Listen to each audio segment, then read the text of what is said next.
Voilà, donc bonjour à tous. On est aujourd'hui le 16 Tevet et donc nous sommes toujours dans le chapitre 10. Nous allons commencer l'étude. Nous avons vu hier donc un petit résumé sur le passage d'hier. Donc on avait commencé hier le Likutei Amarim chapitre 10. Dans le chapitre 9, Admor Zaken nous avait expliqué le sujet des deux âmes ainsi que leur perpétuelle bataille qui est développé, chacun voulant dominer la ville, qui est en fait le corps, et ses habitants qui sont les membres. Et donc, dans ce chapitre 10, nous avons commencé hier, le sujet abordé était celui du tzaddik. Zaken nous a expliqué que lorsqu'un homme combat son âme animale et qu'il parvient à faire gouverner sur elle l'âme divine, il est appelé un tzaddik. C'est-à-dire que chez le tzaddik, il n'y a que l'âme divine qui domine chez lui. Il existe deux niveaux de tzaddikim. Il existe le tzaddik qui est appelé tzaddik vetovlo, qu'on appelle aussi tzaddik gamour, qui veut dire le tzaddik parfait, qui ne possède que du bien en lui. C'est pour ça qu'on dit vetovlo. Et on l'appelle c'est pour cette raison qu'on l'appelle tzaddik vetovlo. Le tzaddik gamour donc ne possède que du bien en lui.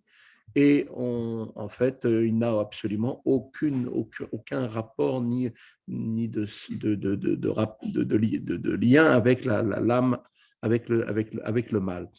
Le tzaddik, il existe aussi le tzaddik chez Enogamo, tzaddik Veralo, qui possède encore en lui une petite partie de mal, qui est en fait un mal qui ne s'exprime jamais. Il est à l'état, on peut dire comme une graine qui n'a jamais germé, qui est là, qui bien évidemment donc ne s'exprime en aucune manière, bien sûr à forte raison, ni en pensée, parole et action, puisque ce niveau-là, on nous expliquera plus tard, où le mal ne s'exprime ni en pensée, parole ou action, concerne le Beinoni. Chez le tzaddik, chez lui, le mal n'a même pas cette première pulsion n'existe pas en lui. On l'appelle aussi tzaddik veralo, qui possède un peu de mal, qui est pourtant complètement soumis au bien et qui ne se ressent pas du tout chez lui. Donc, comment peut-on savoir maintenant que le mal est encore existant s'il ne se manifeste d'aucune manière? Eh bien, le tzaddik gamour, lui, ressent en fait une très grande haine et une aversion pour le mal, car son amour pour Dieu est total et suprême. En revanche, le tzaddik qui n'est pas gamour, du fait qu'il ne soit pas arrivé à ce puissant niveau d'amour, il ne peut pas détester véritablement le mal, ni en ressentir un réel dégoût. Donc, c'est comme ça que l'on peut définir les deux niveaux de tzaddikim. Voilà maintenant le texte d'aujourd'hui. Le tzaddik sheino gamour, shehu sheino nosé asitra achara betachlit asena. Le tzaddik donc inaccompli, donc qui ne déteste pas le sitra achara, les clipotes spirituelles d'une haine parfaite. Belachen eno moez gamken bera betachlit, et aussi donc il n'éprouve pas non plus de répugnance absolue à l'égard du mal, les désirs pour les désirs et les plaisirs matériels. Kol she'en asina bamius betachlit. Et donc là maintenant nous dit l'Admor Hazaken, donc il nous donne la définition de ce qui va faire qu'il est appelé tzaddik gamour ou pas. Il nous dit que là où la haine et le dégoût ne sont pas absolus, eh bien al kochoran nishar ezo shemetz ahava v'ta'anug l'sham, eh bien il va donc forcément rester un certain amour des plaisirs de ce monde. Donc, quelque part, tout au fond, il va ressentir encore une certaine attirance pour les plaisirs, les vestiges d'amour des plaisirs de ce monde.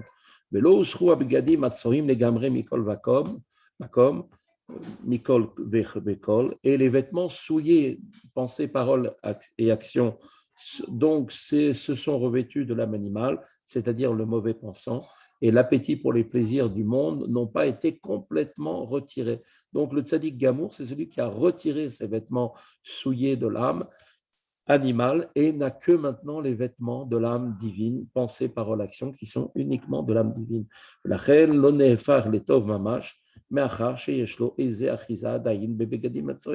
Et c'est pourquoi chez le tzaddik veralo, le mal de son âme animale n'a pas été effectivement transformé totalement en bien, étant donné qu'il a encore une certaine attache au niveau des vêtements souillés dont l'âme animale était donc auparavant revêtue. Et là, chez Batel,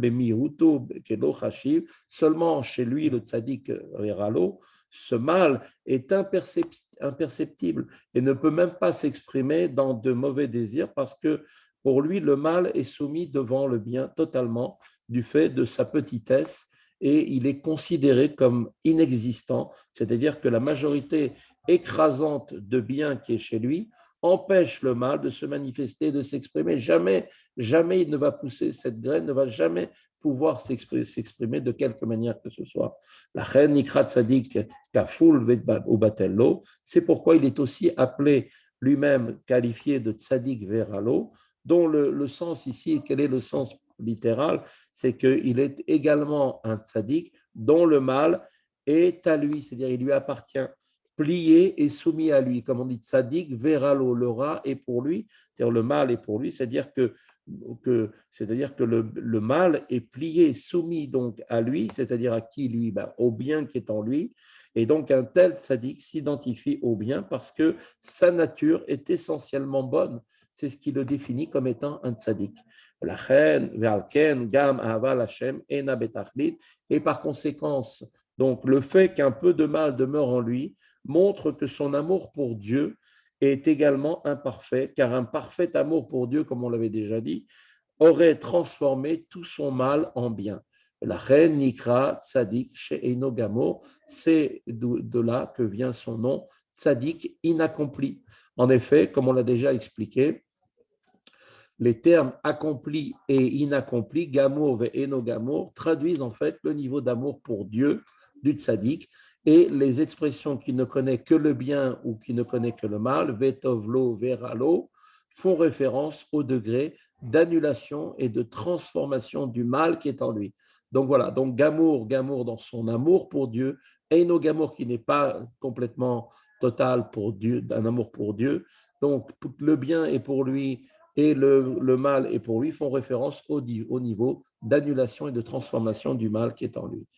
והנה מדרגה זו מתחלקת לרבבות מדרגות בעניין בחינת מיעוט הנשאר מאחת מארבע יסודי הרעים. Or, ce niveau du tzaddik inaccompli, tzaddik beralo, qui connaît le mal, se subdivise en des myriades et des myriades de niveaux suivant la qualité de l'infime reste de mal qui est en lui, qui provient de l'un des 4 mauvais éléments composant l'âme animale, comme on avait vu au chapitre 1er du Tanya, pour la définition de ces 4 éléments. Le mal subsistant peut-être chez certains tzadikim, issu de l'élément d'eau, de chez l'autre de l'élément de feu, et donc une différenciation de nature qualitative va donc exister, qui sera fondée sur la catégorie dont relève le mal restant chez le tzaddik. Rabbi Shlomo Zalman va maintenant nous expliquer et observer que les différences existent également sur un plan qu'on pourrait qualifier de quantitatif et qui correspond aussi au degré d'effacement, d'identité du mal dans le bien. Chez l'un, chez un tzaddik, ce mal résiduel est tel que la proportion de bien par rapport au mal peut être décrite comme 60 fois supérieure. Chez un autre, le mal peut être beaucoup plus petit, de sorte qu'il est confondu dans une proportion de 1000 fois supérieure. Le bien est 1000 fois supérieur au mal.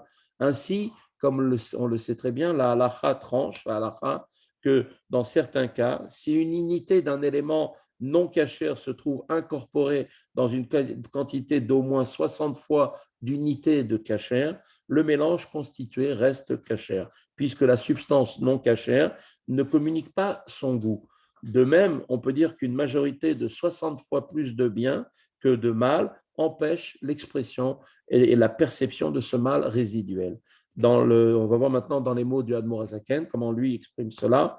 Au Beinyan, Bitulo Bemiyuto, ce niveau en fait du Tzadik Veralo se subdivise au niveau donc du mal qui est en lui, également sur le plan quantitatif, suivant le degré d'effacement du mal dans le bien du fait de sa petitesse. Comme on a dit, chez un, il va être par exemple, il va être 1/60 par rapport au bien, par d'autres, ce sera 1/100, pour d'autres, ce sera 1/1000. Donc, il y a différents niveaux de mal qui restent encore en résidu chez ce tzaddik.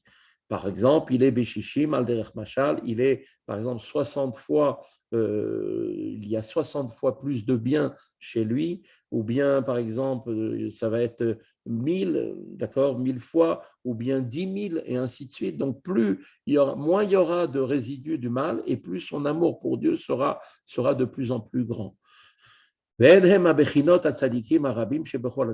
ces différents degrés dans la catégorie des tzaddik qu'on appelle tzaddik beralo, des tzaddik sheino gamo qui est inaccompli, sont les niveaux de nombreux tzaddikim qui sont présents dans toutes les générations, ce qui ces tzaddikim eux-mêmes appartiennent à la catégorie des tzaddikim, ce qu'on appelle tzaddikim sheino gamo, qui ne sont pas accomplis. Comme cela est rapporté ainsi dans le Talmud, dans la Gemara Souka Daf 45b et Sanhedrin 97b, il est rapporté 10 000 tzadikim se tiennent devant Akadosh Baruch Hu. Que bien que beaucoup parviennent au niveau de tzadikim, ils sont en fait des tzadikim inaccomplis, tzadik ve sheinam enogamo. Ach al emet tzadik gamur ou ma'amar Ushama, Rabbi Shimon Bar Yochai, Raiti Ben Aliyah, Vemoatim. Cependant, concernant ce sujet du niveau du tzaddik gamour, le tzaddik accompli, s'applique d'après ce que nous dit Rabbi Shimon Bar Yochai dans le Zohar. Il dit comme ça les termes, voilà ce qu'il dit. J'ai vu des hommes d'élévation, Bene Aliyah, et ils sont peu nombreux, ceux-là, ces gens-là. Parlant donc de ces tzaddikim qu'on appelle les tzaddikim, tzaddik gamour. C'est-à-dire, c'est la raison pour laquelle ces tzadikim accomplis sont appelés Bene Aliyah, hommes d'élévation précisément. Eh bien, chez Me'afachim, Ara ou Ma'alim, Oto Lekdusha, parce que chez eux, eh bien, ils transforment le mal et l'élèvent ce mal vers la sainteté. Kedeita Bezoar, Tagdama, Keshiratza Rabbi Chaya, Le'alot, Lechal Rabbi Shimon Bar Yochai, Shama Kala, Denafik, Ve'amar, comme cela est rapporté dans l'introduction du Zohar, il est rapporté là-bas, donc que lorsque Rabbi Chia voulut monter vers le palais céleste, le Echal, dans lequel Rabbi Shimon Bar Yochai se trouvait, eh bien, il a entendu une voix qui s'en échappait, qui disait « Man minechon di chashucha me'afar le neora, vetamin meriro le metika, adlo haiten acha » et seuls ceux qui sont parmi vous, qui ont transformé l'obscurité de ce monde en lumière, la sainteté, et ont transformé le goût amer de leur âme animale et de leur mauvais penchant en douceur, en sainteté, avant de venir ici, pourront rentrer, seuls ces gens-là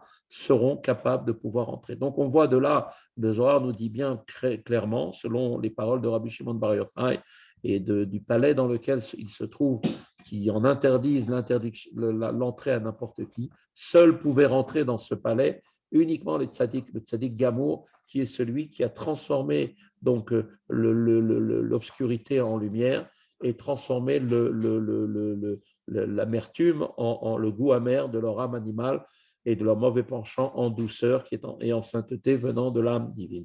Voilà, seuls ces gens-là pouvaient rentrer. Voilà, c'est ici que se termine le cours d'aujourd'hui. À tous une bonne journée et à demain si Dieu veut.